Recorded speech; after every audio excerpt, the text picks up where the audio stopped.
తో పనిచేస్తున్నారు.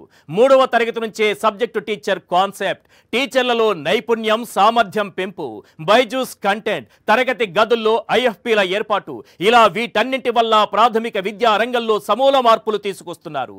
ప్రభుత్వ పాఠశాలల్లో ఇంగ్లీష్ మీడియంలో బోధన, మూడో తరగతి నుంచే గ్లోబల్ విద్య, టోఫెల్లో శిక్షణ వంటి కార్యక్రమాలు చేపడుతున్నారు.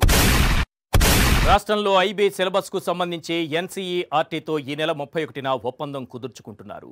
తొలి ఏడాది అంటే 2024-25 విద్యా సంవత్సరంలో కేవలం టీచర్ల సామర్థ్యం పెంపుపైనే ఫోకస్ పెట్టారు.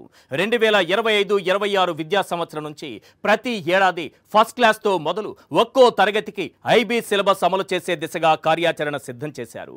ఆ విధంగా వచ్చే 10 ఏళ్లలో అంటే 2035లో ఏపీ ప్రభుత్వ స్కూళ్ల పిల్లలు 10వ తరగతిని ఐబీ సిలబస్ తో పూర్తి చేస్తారు.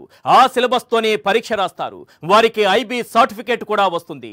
దీనివల్ల వారు ప్రపంచంలో పోటీని సమర్థవంతంగా ఎదుర్కోగలరు. ఇది కదా విజన్ అంటే, ఇది కదా ముందు చూపున్న నాయకుడి లక్షణం అంటే. ఇప్పుడున్న పోటీ ప్రపంచంలో క్వాలిటీ ఎడ్యుకేషన్ లేకపోతే పిల్లలు వెనుకబడిపోతారు. కాకపోతే మన కర్మ ఏంటంటే కేవలం సంపన్నుల పిల్లలకు మాత్రమే అలాంటి నాణ్యమైన విద్య అందుతుంది. కానీ జగన్ ప్రభుత్వం పేద పిల్లలకు కూడా అంతకు మించిన నాణ్యమైన విద్యను ఉచితంగా అందిస్తోంది.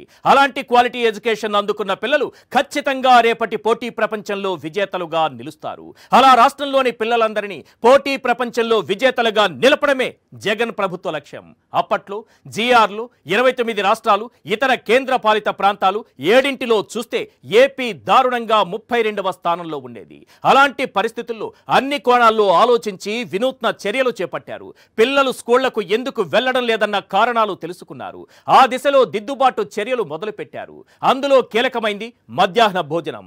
దాన్ని సమూలంగా మారుస్తూ రోజుకో మెనూతో పిల్లలకు మంచి పౌష్టికాహారం ఇస్తూ గోరుముద్ద అమలు చేస్తున్నారు. అమ్మఒడి ద్వారా తల్లిదండ్రులు వారి పిల్లల్ని బడులకు పంపేలా ప్రోత్సహిస్తున్నారు. ఫలితంగా జీఈఆర్ను 100% తీసుకెళ్లారు.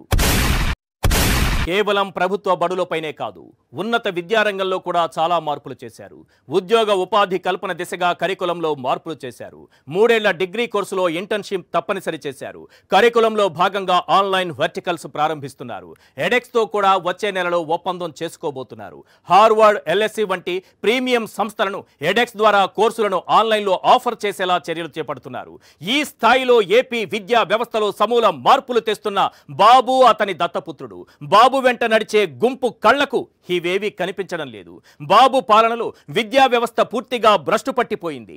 ప్రభుత్వ స్కూళ్లలో తాగునీరు కాదు కదా, కనీసం టాయిలెట్లు కట్టించలేదు సార్. 40 ఇయర్స్ ఇండస్ట్రీ అని చెప్పుకునే ఈ చంద్రబాబు నాయుడు ఎక్కడ చూసినా మూసేయడానికి ముస్తాబు చేసిన ప్రభుత్వ స్కూళ్లే.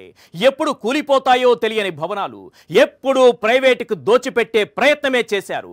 పేదవారి పిల్లల చదువులను, వారి జీవితాలను నారాయణ లాంటి విద్యా సంస్థలకు తాకట్టు పెట్టేశారు. విద్యను ఒక అంగడి సరుకుగా మార్చేశారు. విద్య ప్రభుత్వ బాధ్యత కాదు అని చెప్పిన ఏకైక లీడర్ చంద్రబాబే కావచ్చు. అంతేకాదు, మీ పిల్లలు ఇంగ్లీష్ మీడియంలో చదివితే ముద్దబ్బాయిలుగా మారుతారన్న స్టేట్మెంట్స్ ఇచ్చిన ఘనత కూడా ఆయనకే చెల్లుతుంది. కనీసం తన నియోజకవర్గమైన కుప్పం ప్రభుత్వ బడిలో మరుగుదొడ్లు కూడా కట్టించని మురుగు మనిషి సారి చంద్రబాబు. కానీ నాణ్యమైన విద్య పేదరికానికి పరిష్కారం అంటూ విద్యా సంస్కరణలపైనే ఏకంగా 73,000 కోట్లు ఖర్చు పెట్టిన రియల్ లీడర్ సార్ జగన్. పిల్లలు మంచి విద్యావంతులైతేనే, వారికి నాణ్యతతో కూడిన విద్యను అందిస్తేనే సమాజంలో పేదరికం పోతుందని నమ్మిన లీడర్ సార్ జగన్. పిల్లలకు ప్రాథమిక స్థాయి నుంచే అత్యున్నత ప్రమాణాలతో కూడిన విద్యను ఉచితంగా అందిస్తే వచ్చే 10-15 ఏళ్లలో వారు ఎంతో వృద్ధి చెందుతారని బలంగా నమ్మిన లీడర్ సార్ జగన్. పిల్లలకు ఈ స్థాయిలో ఉన్నత ప్రమాణాలు, నాణ్యతతో కూడిన విద్యను అందిస్తేనే వారు పోటీ ప్రపంచంలో ధైర్యంగా నిలబడగలరని నమ్మి దాన్ని ఆచరణలో చూపిస్తున్న గ్రేట్ విజనరీ సార్ జగన్. ఇది మాత్రం గన్ షాట్.